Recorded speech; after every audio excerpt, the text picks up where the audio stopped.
ਜਿਹੜੀ ਖਬਰ ਆ ਜਿਹੜੀ ਹਰਜੋਤ ਸਿੰਘ ਜੀ ਯੂਕੇ ਦੇ ਵਿੱਚ ਜਿਹੜੇ ਸਿੱਖ ਐਕਟਿਵਿਸਟ ਆ ਉਹਨਾਂ ਨੂੰ ਯੂਕੇ ਨੇ ਕਿਹਾ ਆ ਵੀ ਆਪਣੀ ਜਿਹੜੀ ਸੁਰੱਖਿਆ ਆ ਖੁਦ ਵਧਾ ਲਓ ਕਿਉਂਕਿ ਤੁਹਾਡੀ ਜਾਨ ਨੂੰ ਖਤਰਾ ਹੋ ਸਕਦਾ ਆ ਹਿੰਦੂ ਨੈਸ਼ਨਲਿਸਟ ਦੇ ਦੁਆਰਾ।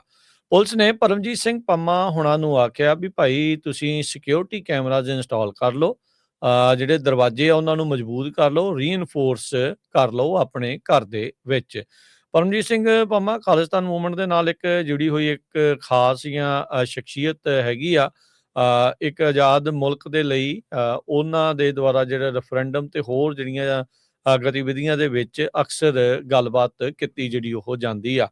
ਭਾਰਤ ਦੇ ਦੁਆਰਾ ਇਹਨਾਂ ਨੂੰ ਅੱਤਵਾਦੀ ਐਲਾਨਿਆ ਗਿਆ ਹੋਇਆ ਆ। MI5 ਦੇ ਦੁਆਰਾ ਜਿਹੜਾ ਦੱਸਿਆ ਗਿਆ ਆ ਵੀ ਕਹਿੰਦੇ ਵੀ ਜੀ ਜਿਹੜੀਆਂ ਬਾਹਰਲੇ ਮੁਲਕਾਂ ਦੀਆਂ ਸਰਕਾਰਾਂ ਆ ਉਹ ਜਿਹੜੇ ਡਿਸੀਡੈਂਟਸ ਆ ਯੂਕੇ ਦੇ ਵਿੱਚ ਉਹਨਾਂ ਦੇ ਉੱਤੇ ਲਗਾਤਾਰ ਟਾਰਗੇਟ ਉਹਨਾਂ ਨੂੰ ਕਰ ਰਹੀਆਂ ਹੈਗੀਆਂ ਆ ਤੇ ਕਹਿੰਦੇ ਵੀ 48% ਇਸ ਦੇ ਵਿੱਚ ਵਾਧਾ ਹੋਇਆ ਹੈਗਾ ਆ। ਸੋ ਭਾਰਤ ਦੀ ਜਿਹੜੀ ਹਿੰਦੂਤਵਾ ਨੈਸ਼ਨਲਿਸਟ ਪਾਰਟੀ ਭਾਜਪਾ ਆ ਉਹ ਹੁਣ ਲਗਾਤਾਰ ਕੱਲਾ ਅਮਰੀਕਾ, ਕੈਨੇਡਾ ਤੇ ਹੋਰ ਥਾਵਾਂ ਤੇ ਹੀ ਨਹੀਂ ਯੂਕੇ ਦੇ ਵਿੱਚ ਵੀ ਜਿਹੜੇ ਸਿੱਖਾਂ ਦੇ ਉੱਤੇ ਇਸ ਤਰੀਕੇ ਦੇ ਨਾਲ ਉਹਨਾਂ ਦੀ ਜਾਨ ਨੂੰ ਖਤਰਾ ਜਿਹੜਾ ਉਹ ਬਣਾ ਰਹੀਆਂ ਨੇ।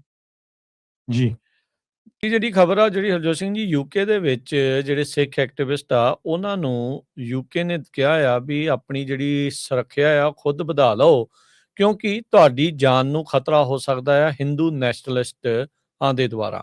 ਪੁਲਿਸ ਨੇ ਪਰਮਜੀਤ ਸਿੰਘ ਪੰਮਾ ਹੁਣਾਂ ਨੂੰ ਆਖਿਆ ਵੀ ਭਾਈ ਤੁਸੀਂ ਸਿਕਿਉਰਿਟੀ ਕੈਮਰਾਜ਼ ਇੰਸਟਾਲ ਕਰ ਲਓ, ਜਿਹੜੇ ਦਰਵਾਜ਼ੇ ਆ ਉਹਨਾਂ ਨੂੰ ਮਜ਼ਬੂਤ ਕਰ ਲਓ, ਰੀਇਨਫੋਰਸ ਕਰ ਲਓ ਆਪਣੇ ਘਰ ਦੇ ਵਿੱਚ।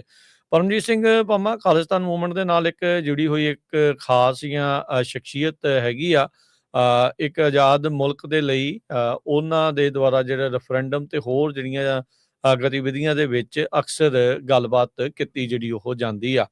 ਭਾਰਤ ਦੇ ਦੁਆਰਾ ਇਹਨਾਂ ਨੂੰ ਅੱਤਵਾਦੀ ਐਲਾਨਿਆ ਗਿਆ ਹੋਇਆ ਆ। MI5 ਦੇ ਦੁਆਰਾ ਜਿਹੜਾ ਦੱਸਿਆ ਗਿਆ ਆ ਵੀ ਕਹਿੰਦੇ ਵੀ ਜੀ ਜਿਹੜੀਆਂ ਬਾਹਰਲੇ ਮੁਲਕਾਂ ਦੀਆਂ ਸਰਕਾਰਾਂ ਆ ਉਹ ਜਿਹੜੇ ਡਿਸੀਡੈਂਟਸ ਆ ਯੂਕੇ ਦੇ ਵਿੱਚ ਉਹਨਾਂ ਦੇ ਉੱਤੇ ਲਗਾਤਾਰ ਟਾਰਗੇਟ ਉਹਨਾਂ ਨੂੰ ਕਰ ਰਹੀਆਂ ਹੈਗੀਆਂ ਆ ਤੇ ਕਹਿੰਦੇ ਵੀ 48% ਇਸ ਦੇ ਵਿੱਚ ਵਾਧਾ ਹੋਇਆ ਹੈਗਾ ਆ। ਸੋ ਭਾਰਤ ਦੀ ਜਿਹੜੀ ਹਿੰਦੂਤਵਾ ਨੈਸ਼ਨਲਿਸਟ ਪਾਰਟੀ ਭਾਜਪਾ ਆ ਉਹ ਹੁਣ ਲਗਾਤਾਰ ਕੱਲਾ ਅਮਰੀਕਾ, ਕੈਨੇਡਾ ਤੇ ਹੋਰ ਥਾਵਾਂ ਤੇ ਹੀ ਨਹੀਂ ਯੂਕੇ ਦੇ ਵਿੱਚ ਵੀ ਜਿਹੜੇ ਸਿੱਖਾਂ ਦੇ ਉੱਤੇ ਇਸ ਤਰੀਕੇ ਦੇ ਨਾਲ ਉਹਨਾਂ ਦੀ ਜਾਨ ਨੂੰ ਖਤਰਾ ਜਿਹੜਾ ਉਹ ਬਣਾ ਰਹੀਆਂ ਨੇ।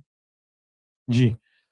ਇਹ ਜਿਹੜੀ ਖਬਰ ਆ ਜਿਹੜੀ ਹਰਜੋਤ ਸਿੰਘ ਜੀ ਯੂਕੇ ਦੇ ਵਿੱਚ ਜਿਹੜੇ ਸਿੱਖ ਐਕਟਿਵਿਸਟ ਆ ਉਹਨਾਂ ਨੂੰ ਯੂਕੇ ਨੇ ਕਿਹਾ ਆ ਵੀ ਆਪਣੀ ਜਿਹੜੀ ਸੁਰੱਖਿਆ ਆ ਖੁਦ ਵਧਾ ਲਓ ਕਿਉਂਕਿ ਤੁਹਾਡੀ ਜਾਨ ਨੂੰ ਖਤਰਾ ਹੋ ਸਕਦਾ ਆ ਹਿੰਦੂ ਨੈਸ਼ਨਲਿਸਟ ਦੇ ਦੁਆਰਾ।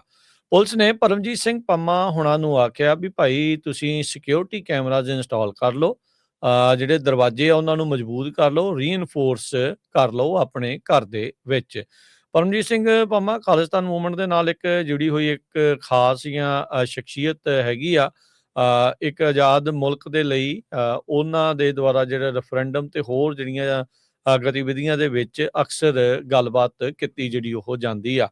ਭਾਰਤ ਦੇ ਦੁਆਰਾ ਇਹਨਾਂ ਨੂੰ ਅੱਤਵਾਦੀ ਐਲਾਨਿਆ ਗਿਆ ਹੋਇਆ ਆ। MI5 ਦੇ ਦੁਆਰਾ ਜਿਹੜਾ ਦੱਸਿਆ ਗਿਆ ਆ ਵੀ ਕਹਿੰਦੇ ਵੀ ਜੀ ਜਿਹੜੀਆਂ ਬਾਹਰਲੇ ਮੁਲਕਾਂ ਦੀਆਂ ਸਰਕਾਰਾਂ ਆ ਉਹ ਜਿਹੜੇ ਡਿਸੀਡੈਂਟਸ ਆ ਯੂਕੇ ਦੇ ਵਿੱਚ ਉਹਨਾਂ ਦੇ ਉੱਤੇ ਲਗਾਤਾਰ ਟਾਰਗੇਟ ਉਹਨਾਂ ਨੂੰ ਕਰ ਰਹੀਆਂ ਹੈਗੀਆਂ ਆ ਤੇ ਕਹਿੰਦੇ ਵੀ 48% ਇਸ ਦੇ ਵਿੱਚ ਵਾਧਾ ਹੋਇਆ ਹੈਗਾ ਆ। ਸੋ ਭਾਰਤ ਦੀ ਜਿਹੜੀ ਹਿੰਦੂਤਵਾ ਨੈਸ਼ਨਲਿਸਟ ਪਾਰਟੀ ਭਾਜਪਾ ਆ ਉਹ ਹੁਣ ਲਗਾਤਾਰ ਕੱਲਾ ਅਮਰੀਕਾ, ਕੈਨੇਡਾ ਤੇ ਹੋਰ ਥਾਵਾਂ ਤੇ ਹੀ ਨਹੀਂ ਯੂਕੇ ਦੇ ਵਿੱਚ ਵੀ ਜਿਹੜੇ ਸਿੱਖਾਂ ਦੇ ਉੱਤੇ ਇਸ ਤਰੀਕੇ ਦੇ ਨਾਲ ਉਹਨਾਂ ਦੀ ਜਾਨ ਨੂੰ ਖਤਰਾ ਜਿਹੜਾ ਉਹ ਬਣਾ ਰਹੀਆਂ ਨੇ। ਜੀ।